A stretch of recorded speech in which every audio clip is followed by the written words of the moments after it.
gone. Who are you praying for? What are you praying for? What are you praying for? And when I say that, I mean it two ways. Like what, like outcomes are you praying for? What are your wishes and desires that you're speaking to Creator about? But also, what are you praying for? Like, what are you doing that for? Why are you doing it? I know why I do it. But not everybody does it the same way. So, oh my gosh, I didn't say my prayer.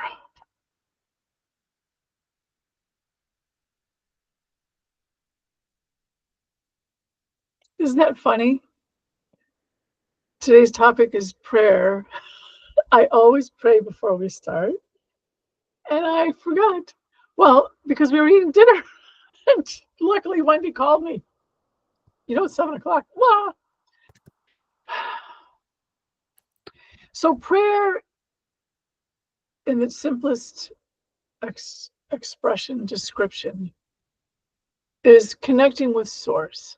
If you want to see that as Creator, if you want to see that as all that is, if you want to see that as a reflection of yourself, if you want to see that an old man with a white beard sitting on a cloud with a thunderbolt or something, that's okay too. So prayer is us reaching out to the divine and sharing our needs and wishes and wants, our desire for ourselves, for others, for the world, for the universe, to share gratitude for me, I just the fact that I am a being and that I am experiencing life and that I will forever, that just fills me with gratitude. Because no matter how bad things get, how confused I get, how lost I get, how concerned I may be about my situation or anyone else's situation, the world's situation, I know that it's all okay because I have forever. When I get frustrated with myself and oh my goodness, it's okay. I have forever to work and get better. So prayer for me is one, it's rather addictive. If you once you learn, or I don't know if learn is the right word, but if you get to the point where you can experience grace, does anybody know what that means?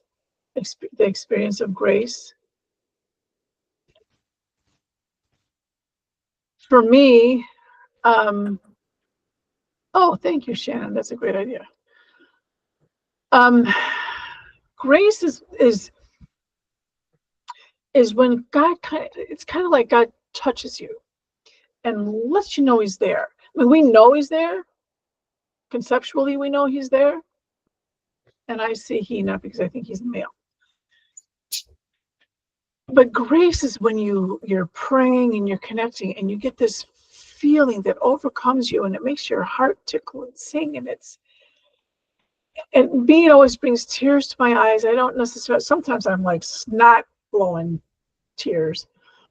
Sometimes it's just a subtle tear, but that connection, that it's a feeling like it just, I don't even know what to compare it to. I can't compare it to like an orgasm. It's completely different.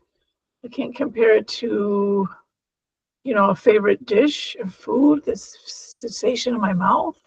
That's really a wonderful feeling. It's not that. It's not a hug. It just like makes your body tingle. So prayer is when you, and it doesn't happen every single time. It doesn't happen every single time.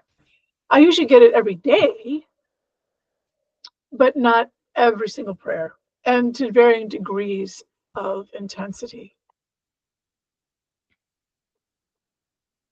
But it does happen, and it's better than anything. And so it's kind of addictive.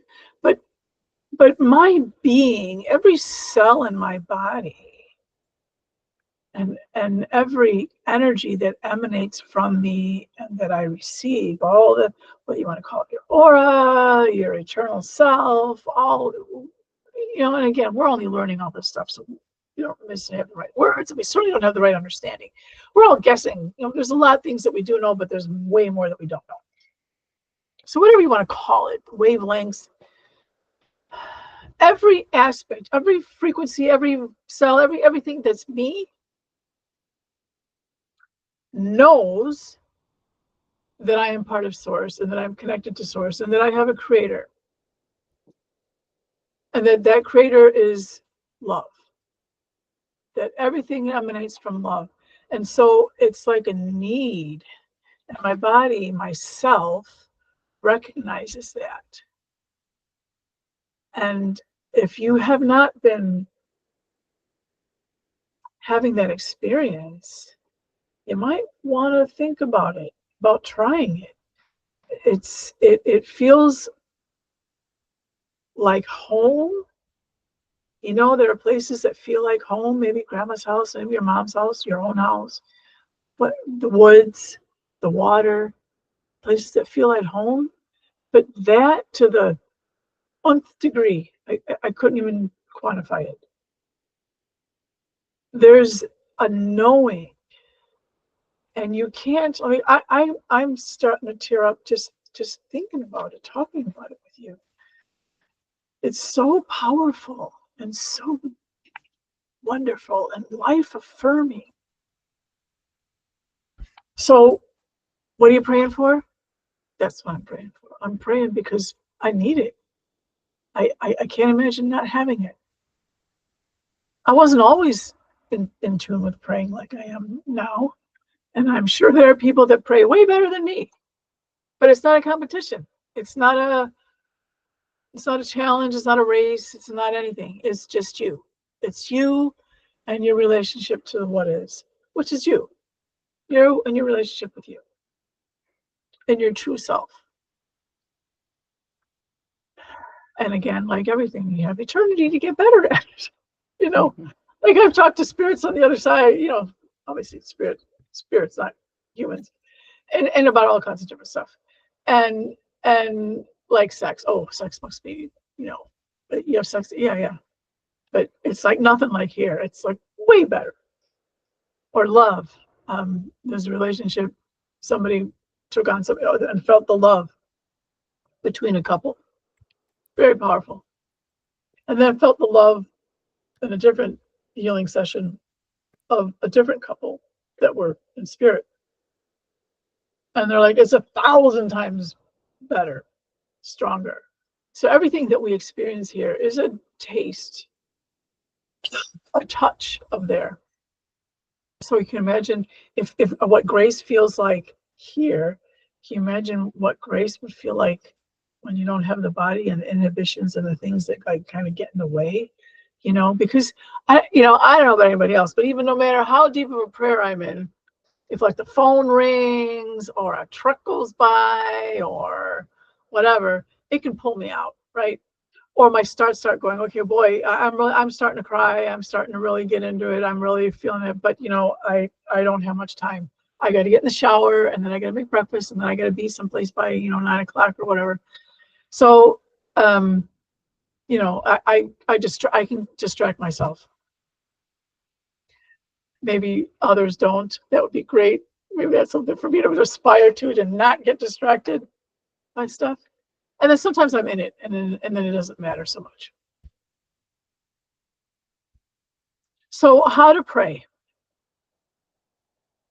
We're all familiar with prayers that have been given to us by masters, by very highly spiritual people, or highly spiritual beings that are masquerading as people walking around this planet. We have any number of those. And when they reveal a prayer that has power, right? That has deep power. You can say prayers out of your own self, out of your own words. I personally don't tend to do that very much because I feel like, let me backtrack that.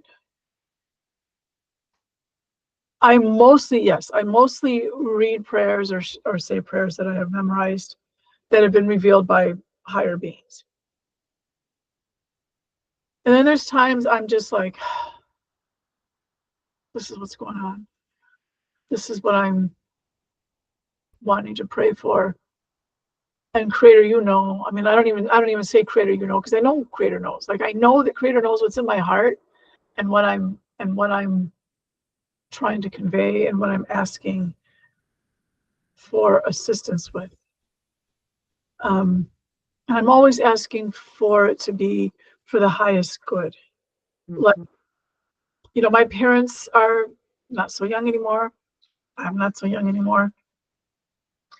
And sometimes they're hurting and struggling. And this happened with my grandparents. And I'm like, you know, please, I just want them to be okay. Whatever's for their highest good. I want them to feel okay. I want them to be comfortable and be able to navigate their world. I don't want them to be on any kind of medications that takes them out of themselves. And that's it. Because I'm not asking for them to stay on this planet any longer than they need to. I'm not asking for them to leave this planet. I'm just asking for whatever's for the best. And however that pans out, that's how it plays out. And I know the Creator knows what's best. I don't. So,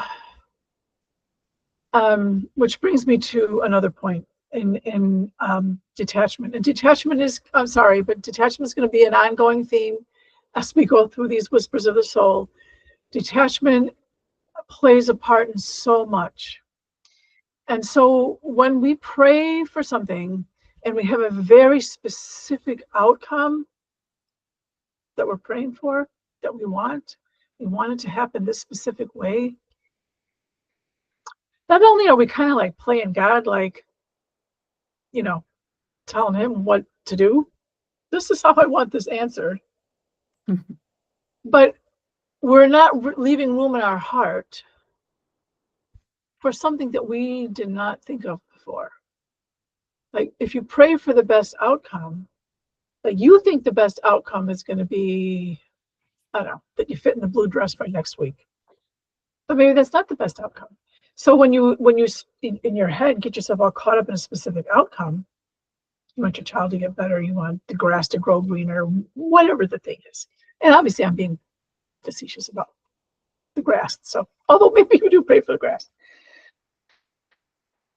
When it doesn't happen the way that you wanted it to, then you're going to feel let down. Whereas if you go, okay, I want the highest good,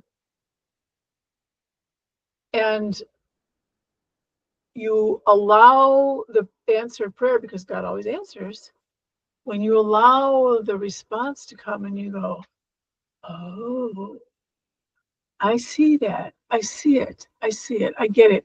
And I wouldn't have thought of that. Or I really appreciate that. I really like how that played out.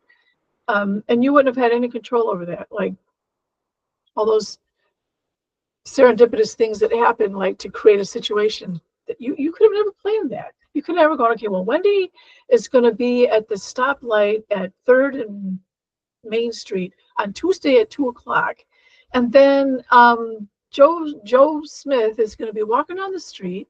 He's going to drop his ball and it's going to roll under her car. And then she's going to get out of the car, help him get the ball. And then, you know, something miraculous happens out of that. Like you can't plan that. You can't do that. But if you allow it to unfold, then some super cool things happen. I mean, they're going to happen anyway, but you allow it. But if you're allowed stuck in, well, I wanted it to happen this way, then you could like miss it. Like the guy in the ocean when the boat sank and he's praying to be saved, and I forget how it goes, but like a board floats by and he lets it go. Somebody asks to help him, he lets it go. All these things, and then he drowns. and is knocking on heaven's door, and I was praying for you to save me. Why didn't you save me? And he's like, I did. I said all this stuff. But his mind was like, no, Creator's gonna, like, I don't know what his thought was. He's gonna scoop. Creator's gonna scoop his hand down, pick me up out of the water, and put me on the beach. Well, it didn't happen that way. But his prayer was answered. Okay. I'm having trouble with my audio, so I cannot hear. And Wendy, is there any questions or anything? Well, oddly enough, you've already answered 2 of them, so I'm over here scratching stuff out. But no, that's perfect. You answered. I've answered 2 of them already, so I'm over here scratching out. So see, I have a list. See, I have a list. Okay. I don't know if Shelley does it this way or not, but that's how I have to do it. But I know that we always start with, or she always starts with, how would Spirit define prayer? How would Spirit define prayer? Oh, that's a fantastic question.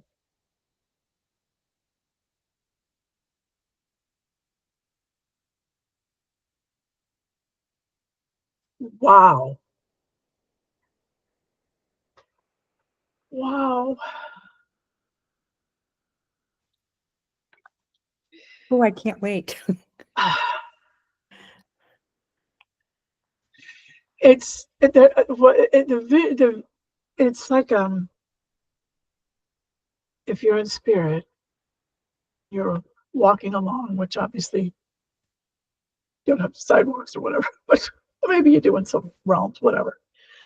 As you're navigating through your day, your eternity, the eons, they're showing this energy like being pushed ahead of them, of their prayer. Like, that's how you walk around. You're in prayer, and it's pushing out from you, and that's like how you live. You live in prayer.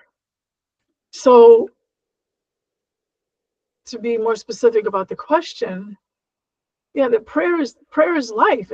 Prayer is what you do. It is. And I guess it's kind of like, I had a session like one time, like I don't know what it's called. And it came out, I've always been frustrated. I hate cleaning. I just have this thing. I don't like to clean. I don't like the dust and I feel like I clean up, and then 2 minutes later it's a mess. When my kids respond, like, I just cleaned the kitchen floor. Nobody come in here. Don't even come in here. I just want to have a clean floor for 5 minutes before the dog and the cat and the kids and so I had this session, and I'm talking, and it comes out, and I'm like, cleaning here really is just bull crap. You have to think about it. Okay, I'm gonna clean the bathroom today. Okay, you have to think about it. You have to have the plan, and go, okay, well, after breakfast, or before I take my shower, I'm gonna clean the bathroom. Then you got to go find a bucket and fill it with soapy water. You got to go find a mop or a rag or whatever you're using. You got to get some paper towels, maybe for the window, the window or the mirror or whatever. You have to like get all this stuff together. Then you have to actually do the cleaning. And then you got to put all this stuff away. And then, like I said, 5 minutes later, it's a mess. And I said, but when we're there, because I do have memory when I'm there. When we're there, you just go, okay, it's clean. You don't have to think about it. You don't have to make a plan. You don't have to go get the mop. You don't have to drag the vacuum cleaner out that weighs a ton and go up and down the stairs with it. The cord's always, you may go around the corner and the cord pops out of the wall. You don't have to any of that stuff. You just go, and it's clean. It's vacuumed. Mirrors are shiny. It's different here. Like, everything here is a reflection of there, but it's so much better there. So, like with prayer, we have to kind of think about, it's time for my morning prayers, or I'm going to bed, I got to make sure I say my prayers, But if you're walking around, if prayer is how you live, how you navigate, then wow. I mean, just think how much more, first of all, the grace that you would feel, and to whatever degree magnified from here. But how you could navigate your world when you're in touch and you're in prayer and you're connected and you're always, allowing. Because you're not worried about getting hit by a bus or paying your bills or all that stuff.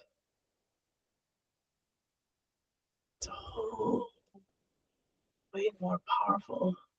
No wonder everybody that comes back is like, oh, I want to go back there. You're making me want to go back there. Screw this NDE. I want a near death. I want a death. All right. I've got Shan's come up with a couple questions, but because we're right here on this topic, I'm going to make a comment about something that I had read a long time ago.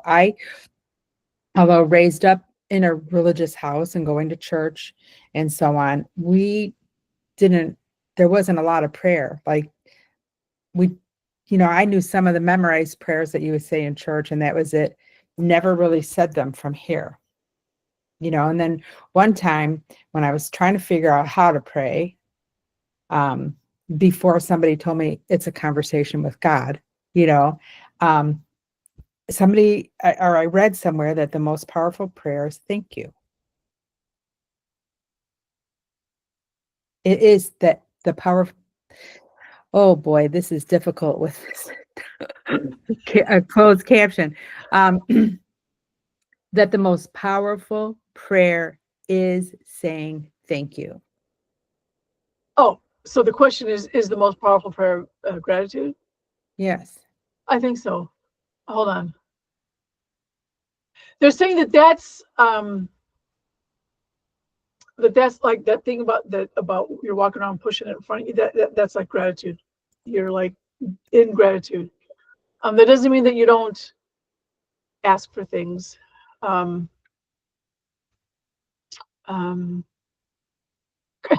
Like I've told the plumbing story many times, but the plumbing story, and I'm like, the plumbing's a mess and nobody can figure out what's wrong with it and and I asked them to fix it, and I'm like, so I'm asking, but the spirits that are generally with me are, as far as I know, not necessarily plumbers, certainly not plumbers on Earth.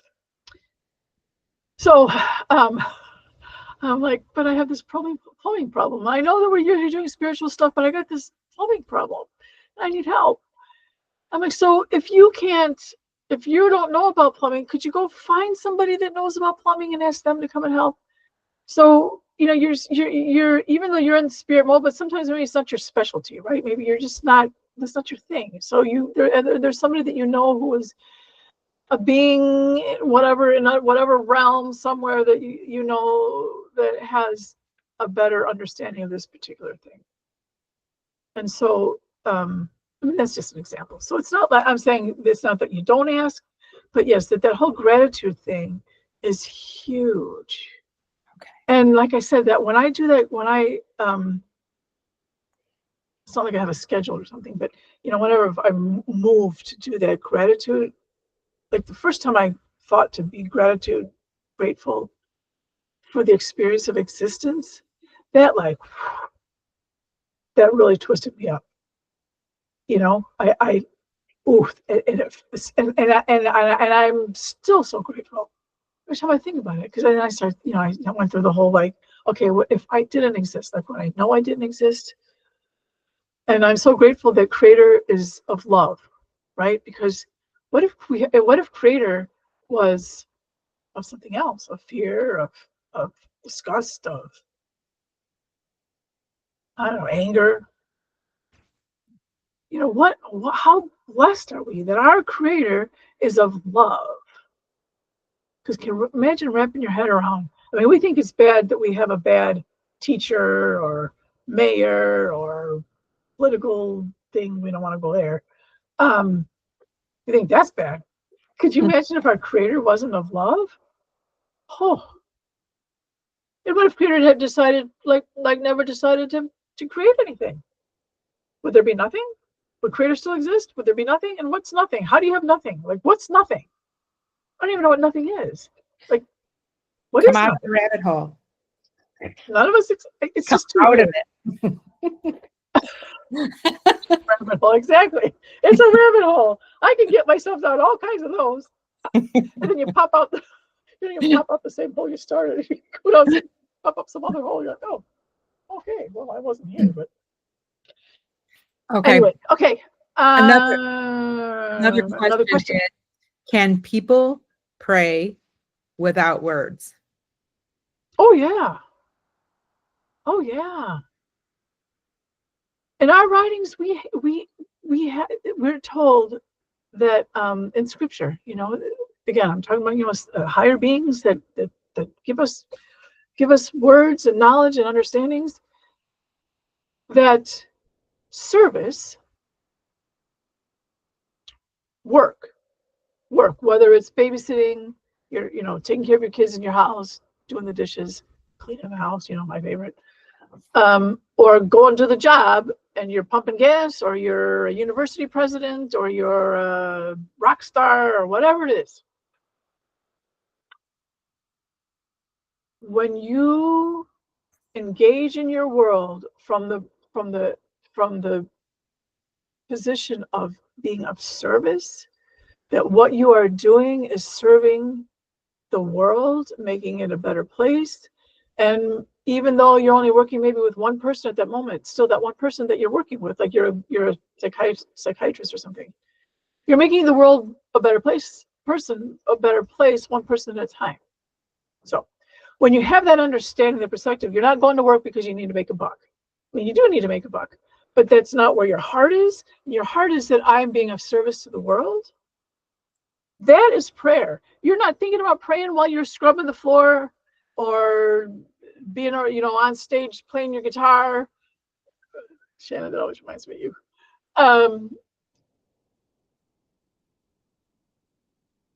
But you're in service. You want to make the world a better space. That is prayer.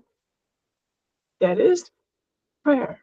And now that we say that, now I can tie that into what they just said about that's how you walk through your world. Oh, that's what that means. That's what that writing, that scripture means. That you're like, if what they showed us just now about that's what you're pushing out is your gratitude and your love and your, oh, wow. That's really powerful. Like, I liked how you described it the first time. That like kicks a whole nother. But this is amazing. Kicks it into a whole nother. When we started this tape, wow, it's a whole nother realm, a whole nother thing. Okay. Can we talk a little bit about different types of prayer? For example, like mantras in different cultures, and I guess that's what I did. Yeah. So we use, I'll speak for myself, but I use a lot of nature things. So this particular shell is not actually working at the moment, but for example, I could say a prayer and ask the shell to hold that prayer for me. And then I can put it back and I can know that it is functioning, right? It is keeping that prayer going for me, or for whatever I asked for. This is a Sundance, I forget what it's called, but it's from Sundance. And Sundance, people kind of think there's coolness, there's some panache, or there's another word, I can't think of it, but cachet to going to Sundance. But Sundance is about service and prayer. And so this was given to me by a family member after Sundance, because he had put so much prayer into it and sweat. Oh my gosh, what they do, talk about service. You know, do you know, everybody's probably heard because it's so like, the breast piercing that they do at Sundance. You don't have to, but some of them do. Yeah, they pierce their chest and then they hang from those. Talk about pain, right? First of all, they haven't eaten or drinking in 4 days before the thing even starts. And then they pierce. Not everybody pierces, but I just want to share that the pierce, and then you get the cool scars and everything, but that's not what it's about. They do that for humanity. They are doing that in service to others. They're not doing it because they want the cool scar. And they come back and go, oh yeah, and people see that scar like, oh, you did it, because I mean, oh, whoa.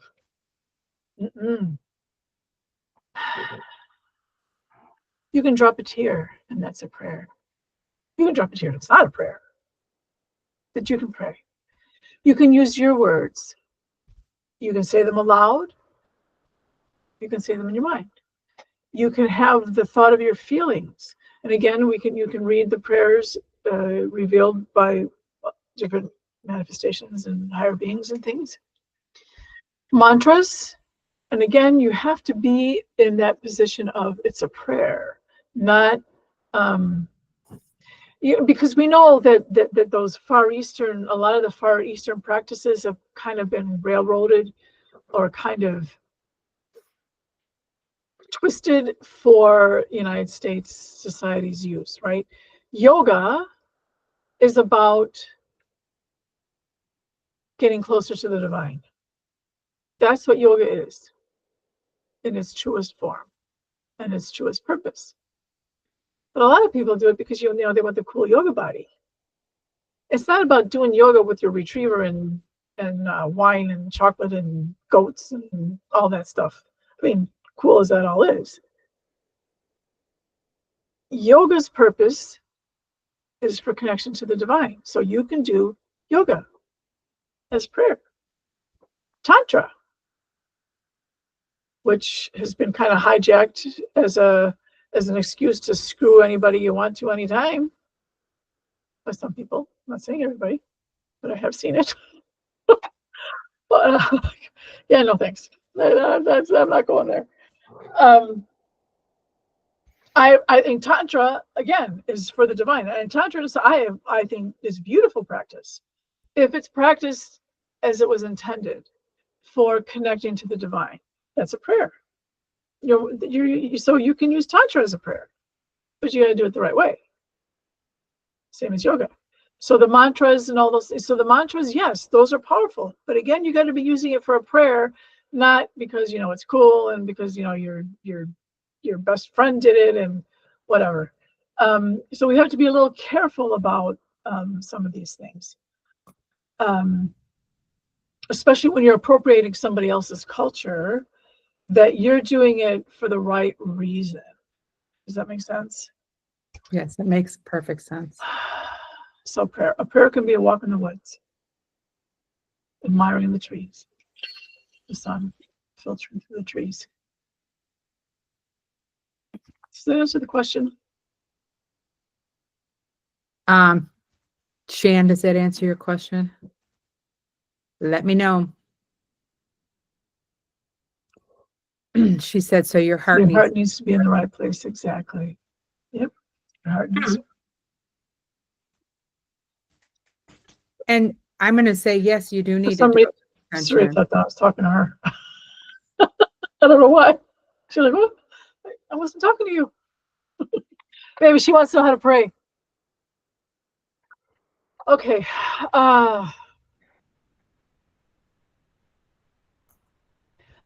When your heart is open and aflame,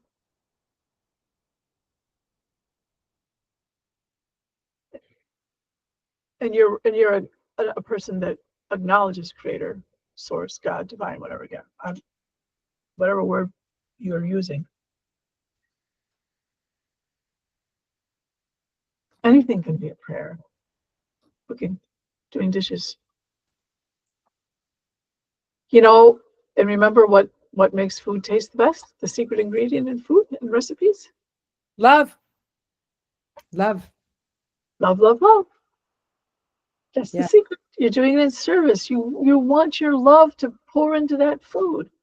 That's the best food. It could be a piece of toast. It's the best food when it's got love. When you're in love, you're in prayer. And you're in connection with Source. You love. You don't have to be like my grandmother, Mexican, Catholic. The Saint, is it St. Patrick's, the big cathedral downtown Chicago? I think it's St. Patrick's. I She think used to so. clean that. She used to clean that church. And she would do the floor, the stone floor in the cathedral. Yeah, cathedral, not church. Cathedral, i.e. big. She would do that on her knees. She would scrub that floor on her knees because that was for her how she wanted to pray. And there are like certain trails, like especially like in Spain and the Middle East, some places where people like they walk on their knees to get up to the icon or whatever that they're going to go pray to. I mean, there are all kinds of ways to pray. I think whatever works for you, that feels sacred for you, as long as you're not hurting anybody, and it feels sacred, and you feel you feel connected, because nobody can tell you if you do or don't, then that's your right for you. Play with it. You know, maybe you need to be outside. Maybe it really works for you to be outside. Maybe it really works for you to be in the bathtub. Maybe it really works for you to be riding your bike. Whatever. Doesn't matter. It doesn't matter. I like it. How is intentional prayer different than a thought, longing, or wish?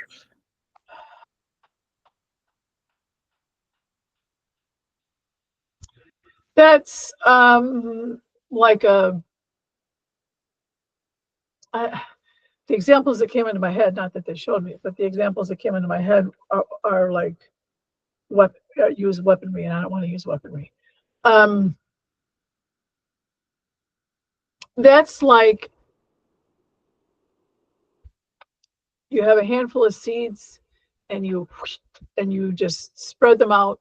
You just toss them into the field versus choosing a seed from the most delicious tomato that you ever had and finding a special place that you're going to put that seed, and that's the seed that you want, and you want that tomato plant to grow. That you're very specific about what you want versus going, I want what's great for everybody. That's a great analogy. Okay, listening and meditation after prayer. How do you know if the feedback is your own ego, cultural values, or real feedback from your guides and or the divine realm? That is a tough one.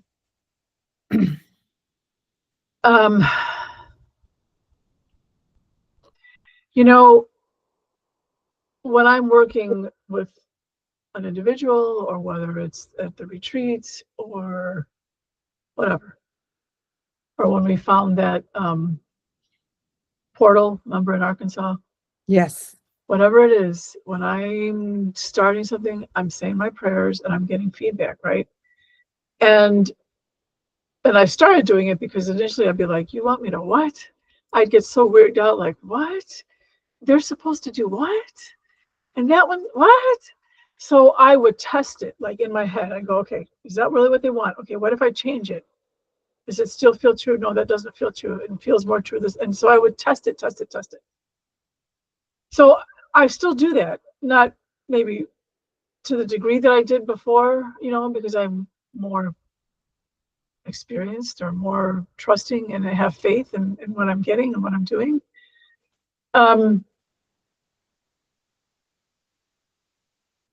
And yet, about 6 years ago, I was having a really bad situation. And I was in deep, deep prayer. And I remember I was like, my legs almost didn't work. And I fell to the ground, crumpled, really, but more crumpled. And I got this message in my head, and it repeated 3 times. And I was like, what? And had I followed that message, I didn't follow the message, for starters. I did not, because it was so like, that's going to change everything. And I'm not sure that that's true. And yet I had been in such a powerful state of prayer, so that I really was like, I just don't even know how to handle that. Like, how, going forward, like, how do I know what to believe and not believe?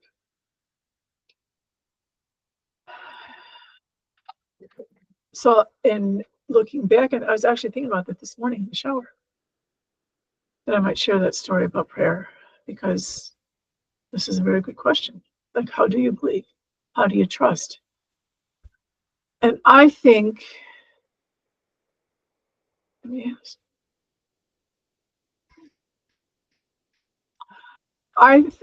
Okay, yeah, that's what I thought. Thank you. They, because of what was happening for me was so painful, that one of my guides was like, just stop, get out of there, just stop it. Don't, just stop. They couldn't, it was so hard. So I could have followed that, and it would have been a good message, and it would have been, life would be different. But it wasn't wrong to follow, and it wasn't wrong not to follow, because somewhere in me I was like, I don't think that's, I don't, not only do I not want to, I feel like the repercussions in other ways are too much, and so I'm not going to do that. And now I think, so you have to kind of temper it somewhat with, I don't want to say common sense, spiritual sense, spidey sense. And there's never an absolute, because if you get a message, go left, go left, go left, go left, go left, go left, go left, and you're like, okay, that feels right, I'm going to go left. That leads to a certain sequence of events. If you go right, that leads to a different sequence of events. You're still going to end up where you're going to end up. It just took a different way. And again, off the table is anything about hurting anybody or anything like that. That's not even part of this conversation. But for yourself, if you're not sure whether it's true or not, and don't be afraid to make a mistake, because it's still, you're still navigating, and you're still going to be okay. And Creator knows that you called out and you are doing this in prayer, and sometimes it's just, sometimes there's more than one choice, and even it can change me from one moment that you have, and maybe you have some learnings from going left, that maybe going right takes you longer to get there, or maybe the opposite, maybe going right gets you quicker there than you needed to get there. Like, maybe you're supposed to take the long way. Not supposed to, supposed was not the right word. Maybe the message was take the long way, but again, it's always, the whole thing about this different, multiple ways of getting up the mountain. Mm-hmm. If you go sideways somewhere, you're still going to get up the mountain. It's just a different way. And in the moment, maybe it would be easier or more, makes more sense for you to go that way, because, there's no snakes that way. That way there is a snake.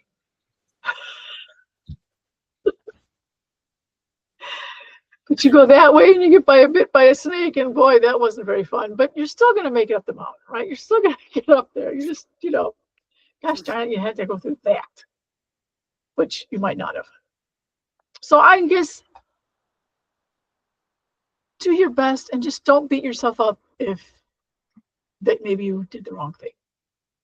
Again, if it feels totally wrong, then it's then okay. Like if somehow you're like it says, go throw rocks at a window. Okay, that's probably not, you can be excused for just not having the heart to go throw rocks through a window.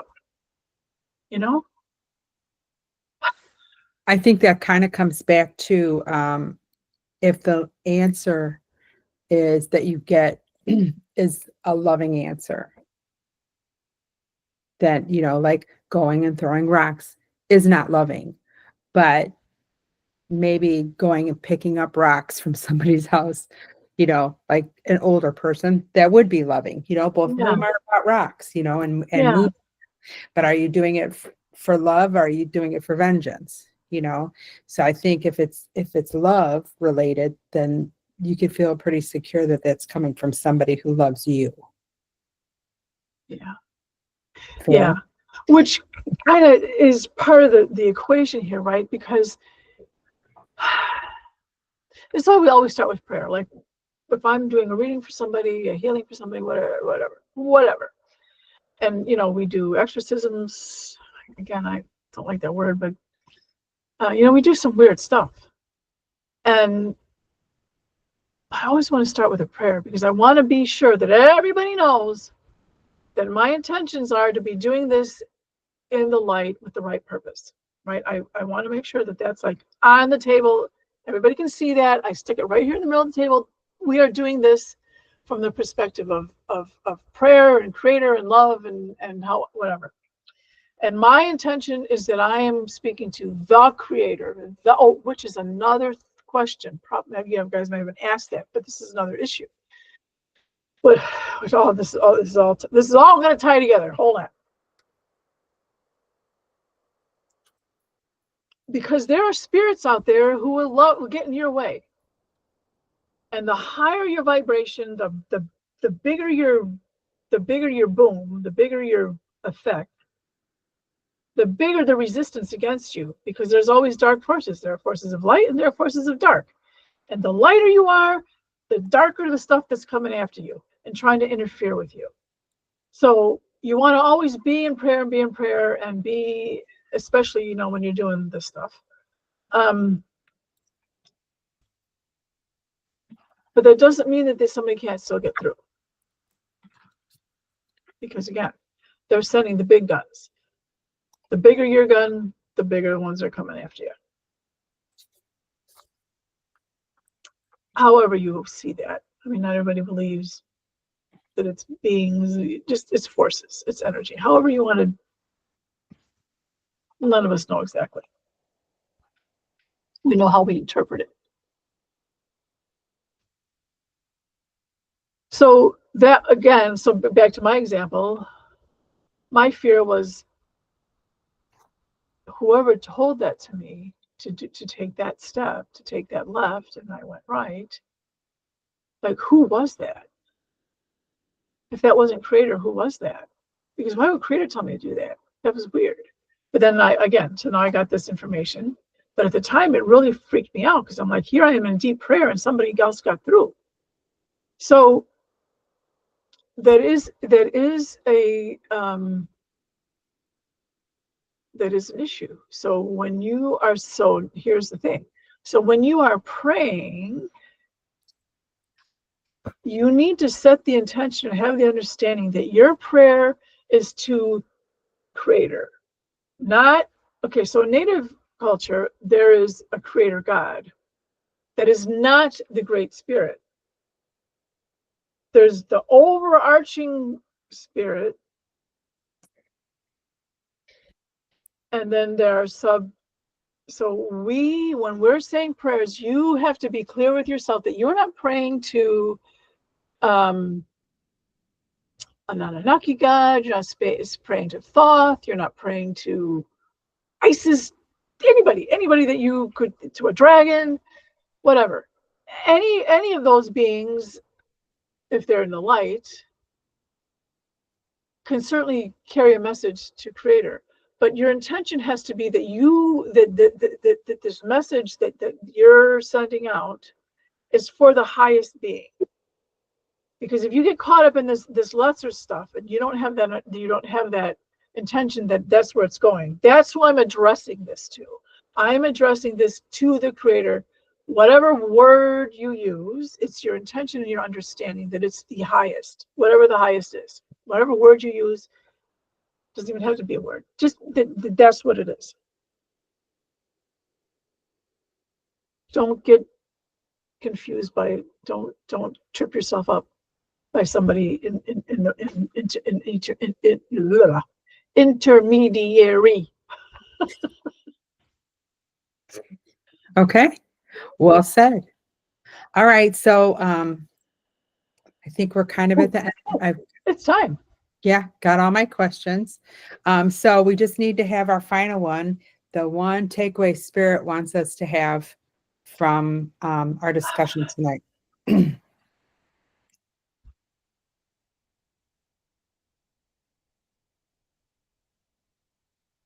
We're going to do it in our healing session. Okay. So get comfortable. We're going to be sending you that energy that they're walking around with. I remember they showed me earlier about how they walk around through life. We'll be sending that to you. That's the takeaway. That's the feeling. That's how you want to walk around with life. All right. Again, don't beat yourself up because you're not going to be able to do it 24/7. Just don't even think about that. Have the experience right now, to whatever degree you do, for however long you do. Be grateful to them for sending it to you. And know that that's part of who you are, part of your existence, and you can embrace that anytime you want. So I'll send it as long as they want me to send it, and then I'll sign off. You guys stay on as long as you want. Stay comfortable. Stay in what you are. Yeah. One thing I want to say is before we go into the healing is thank you all for joining us. We really appreciate it. And please remember to like and subscribe our video. We appreciate you. Yes. Yes. Like us. You like us, don't you? You like us. And subscribe. The more we get subscribers, the more people we can share this all with, right? Because, YouTube has this little algorithm thingy, we're just beginning to blossom in our thing.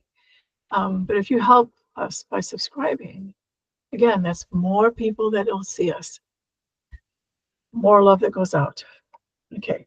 Thank you, Wendy. As always, thank you, Wendy. All right, let me say my prayer.